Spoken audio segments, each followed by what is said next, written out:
في المغرب منابع للجمال والاكتشاف. كنوز المغرب، نعيش جمال المدن والطبيعة والناس.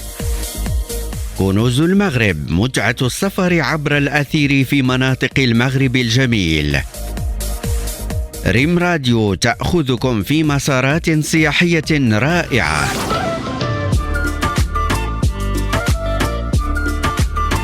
مرحبا بكم مستمعينا الكرام في حلقه جديده من كنوز المغرب. اليوم كنوز المغرب غادي يحط الرحال في واحده من الوجهات السياحيه المتواجده في الجنوب الشرقي للمملكه في جهه درعا تافيلالت، وبالضبط في اقليم ورزازات. وجهه اليوم كتعتبر من الوجهات السياحيه التاريخيه اللي كتجلب لها العديد من السياح عشاق المباني التاريخيه العريقه. نتمنى تكونوا تعرفتوا على وجهه اليوم. مرحبا بكم في جوله اليوم في قصبه ايت بن حدو. قصبه ايت بن حدو كتواجد في اقليم ورزازات اللي كتبعد على مدينه الرباط بحوالي 520 كيلومتر. يمكن لكم تجيو ليها في الحافله، والثمن ابتداء من 120 درهم للشخص الواحد. كما يمكن لكم تجيو للمدينه في رحلات سياحيه، وهكذا غادي يمكن لكم تكتشفوا المناطق السياحيه اللي في المدينه والنواحي بمساعده مرشدين سياحيين. قصبه ايت بن حدو كتعتبر احدى المواقع التاريخيه المهمه في المغرب، وهي عباره على مجموعه من المباني الترابيه المحاطه باسوار عاليه، حيث كتعتبر موطن تقليدي في عمق الصحراء. وكتعد القصبه مثال على الهندسه المعماريه في جنوب المغرب. كتعتبر القصبه احدى المواقع التاريخيه الشهيره اللي كتجلب لها السياح من مختلف بقاع المملكه، وجهه سياحيه متميزه لمحبي الطبيعه والتاريخ. كيقول بعض المؤرخين ان قصر ايت بن حدو تم بناؤه منذ القرن ال11، وكانت كتعتبر القصبه مركز تجاري مهم كيشكل ممر لعبور القوافل التجاريه. كيرجع اصل اسم القصبه الى القبيله اللي استقرت في المنطقه، بحيث استفاد السكان من منحدر التل لبناء منازل صغيره مبنيه من الطوب، البعض منها كيشبه القصبات الاصليه. ومع مرور الوقت تم اخلاء القلعه من سكانها على الرغم من الحفاظ على العديد من مبانيها كيف ما هي تقريبا. تم ادراج قصر ايت بن حدو ضمن احد مواقع التراث العالمي اليونسكو منذ عام 1987، بحيث كيضم القصر 6 قصبات وحوالي 50 قصبه فرديه مصنوعه من التراب الصخري والطوب الطيني والخشب، بحيث كتواجد جميع الهياكل المكونه للقصر داخل حدود العقار واللي كتحمي المنطقه العازله. تم الحفاظ على الطراز المعماري للقصبه وصيانتها، بحيث كانت القريه اللي كتواجد فيها القصبه محصنه وكيتواجد فيها منازل بعضها صغير والبعض شبيه بالقلعه الاصليه ومباني مرتبطه بها. بالاضافه الى ذلك كاين ساحه عامه ومسجد ومقابر إسلامية ويهودية. وكتعتبر القصبة موقع تصوير شهير واللي تم التصوير فيه لعبة العروش، وتم استخدام ايت بن حدو في فيلم غلادياتور وجوهرة النيل وأميل بلاد فارس ورمال الزمن ولورانس العرب وغيرها من الأفلام السينمائية العالمية. كما كتميز القصبة بروعة الهندسة المعمارية الأمازيغية في متاهة معقدة من الأزقة والممرات المغطاة واللي كتجسد السحر المعماري المحلي. أكيد أنكم غادي تمتعوا بالجولة في القصبة، وإلا بغيتوا تزيدوا شي يامات في المنطقة فما عليكم إلا تجيو لمدينة ورزازات، فين غادي تلقاو العديد من الفنادق ودور المبيت المحليه واللي الثمن فيها ابتداء من 150 درهم للشخص الواحد. هنا غادي نكون وصلنا لنهايه جوله اليوم في قصبه ايت بن حدو. نتمنى تكونوا تمتعتوا بجوله اليوم. نتلاقاو الحلقه المقبله باش نكتشفوا منطقه جديده من كنوز المغرب.